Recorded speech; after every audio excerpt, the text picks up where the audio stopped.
Hi, this is Laura with Following the Paper Trail, and I want to do a quick tutorial on putting together one of my butterfly albums. Everybody's been so wonderfully kind in their comments regarding this, and so I had so many requests. I put together some kits as well as instructions, but I want to do a quick tutorial of how my butterfly goes together.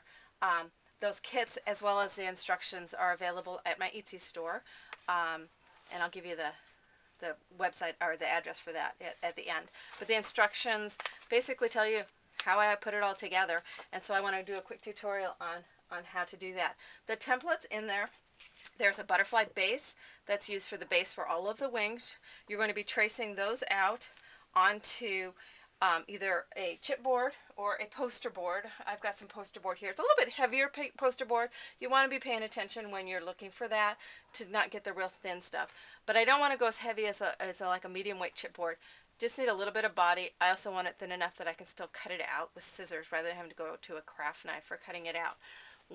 The weight you're looking for is a cereal box weight, so those work great. So raid your cupboards. My kids' cereal all got dumped into Tupperware so that I could steal the chipboard from it, because it's the perfect weight for the wings on these. You'll trace 6 of the wings out. They will be covered on both sides with paper. So you can see here, both sides will get paper. This is just the base. You'll have different papers and such with the tags that fit onto the wings. Once you have all 6 of those traced, I recommend going ahead and marking them. Front cover A, B, C, D, E, and back cover. I would just do it in light pencil. For the purposes of this demo, I went ahead and did it heavier so that you could see it on camera. But you'll want to mark those lightly. You'll also want to mark your 6 sheets of 12 by 12 paper with A, B, C, D, and so forth, so that it'll help you to keep straight as you're covering your paper. So for instance, you can pull this one out. This one's C, it's D on this side. Pull a different one out, and this one's got A and B. So it'll help you keep straight as to what paper is going to go on each one. Of your 12 by 12 sheets, you will be cutting out 2 of those wing bases, as well as 2 upper wing tags as 2 lower wing tags out of each of those 6 papers.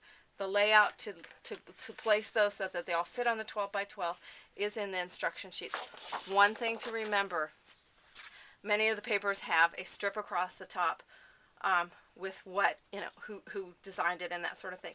Make sure that you don't trace into that. Either cut that off before you start, or make sure you drop down enough. I've had to splice 2 wings because I went up into that white section. But go ahead and trace the 2 wings, the 2 and the 4 wing tags as well.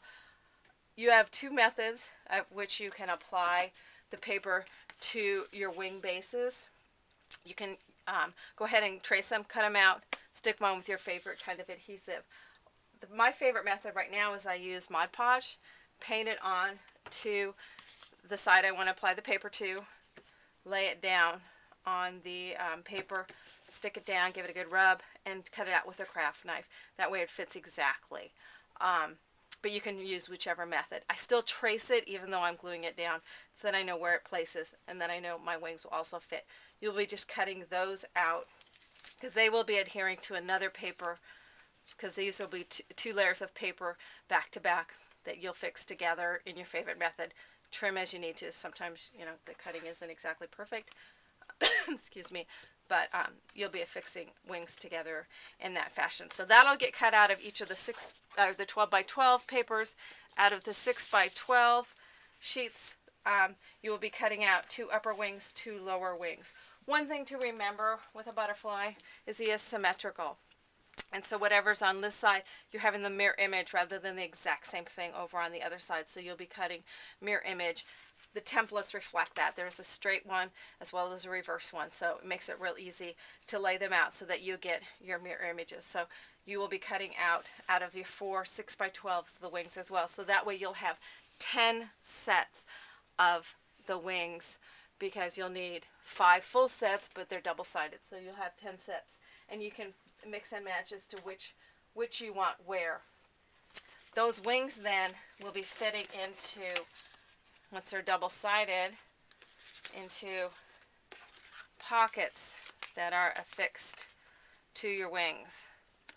So they'll just slip right in like this and like this into those little pockets. So the next thing you'll be making after you make your bases and cut out your wing tags is you'll be making your pockets. So you'll have a template shaped like this. My daughter said it kind of looked like bat wings. You'll be placing these. Again, you'll be doing 2 straight, 2 reversed. The templates reflect that. You can fit 4 onto a 12 by 12 sheet. Keep the scraps because you may want to use those for other things. But you'll be able to fit 4 on, so you'll need 3 sheets. Excuse me. Trace them. Go ahead and cut them out. I just trace them lightly with a pencil and then cut them out. After you have traced them, then you will move on to where you need to mark them so that you know where you're going to be scoring them. So I just lay my template on top where I've got it marked in red right here.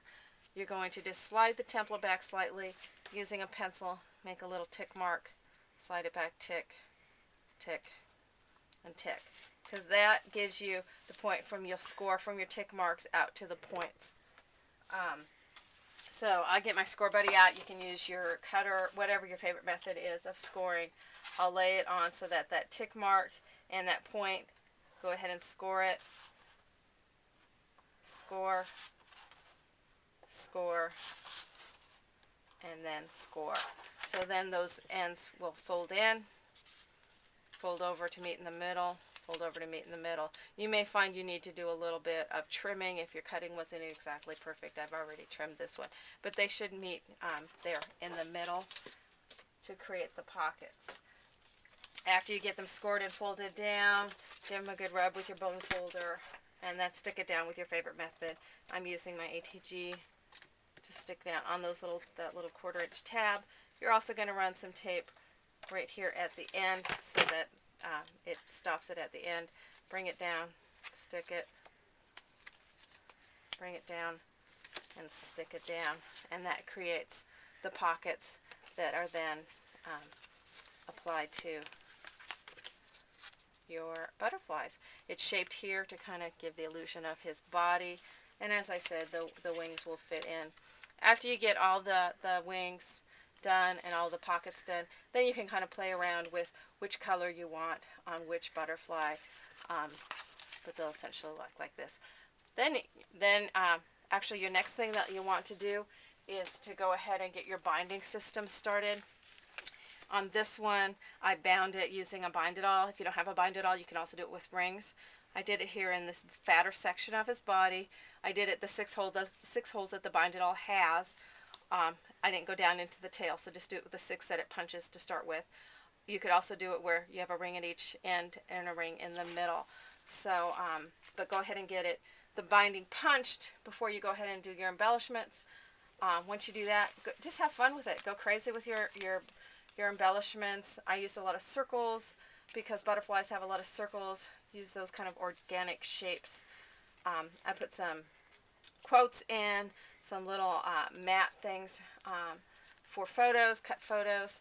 You can pretty much put anything in there. Another thing you'll have is a flourish that gets attached to the front wing as well as to the back wing as their antennas. You want to glue those down pretty good. I had trouble with them coming off in the very beginning until I really glued them down really well. But have a great time with doing all of the embellishments. In my instruction sheets for each of the butterflies, I show how I embellished it. Have a good time with it. Use some fibers because they kind of tend to lends itself to being fibery. I used a lot of stickles. I have a major stickles addiction. Here I did some embossing with some sparkly embossing. You know, just go through whatever you have and just have a good time with it. With this lace in here, I just dabbered it with my my inks to give it the color. So have a good time with it, and thanks for watching.